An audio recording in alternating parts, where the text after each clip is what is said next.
திருமண விழாவில் துணை முதலமைச்சர் உதயநிதி கலகல பேச்சு. குலுங்கி குலுங்கி சிரித்த தலைவர்கள்.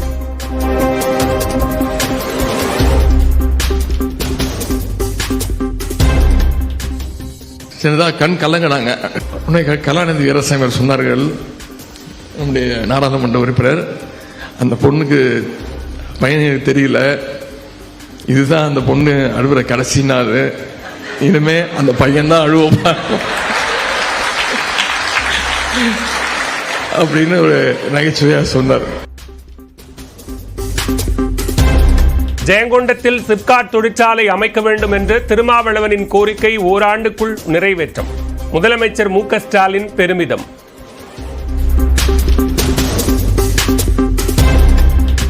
திருமாவளவன் நம்மோடுதான் இருப்பார் என அதிமுக வழக்கறிஞர் பிரிவு செயலாளர் இன்பதுரை பேச்சு.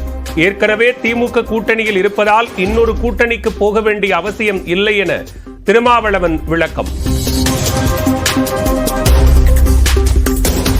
தெலுங்கர்கள் குறித்து அவதூறாக பேசிய வழக்கில் கைதான நடிகை கஸ்தூரிக்கு நவம்பர் 29 வரை சிறை.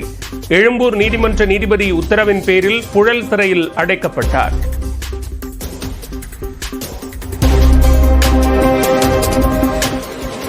சிறையில் அடைக்க வேண்டாம் என நீதிபதியிடம் கெஞ்சிய நடிகை கஸ்தூரி வாகனத்தில் ஏறும்போது மீண்டும் கோஷம்.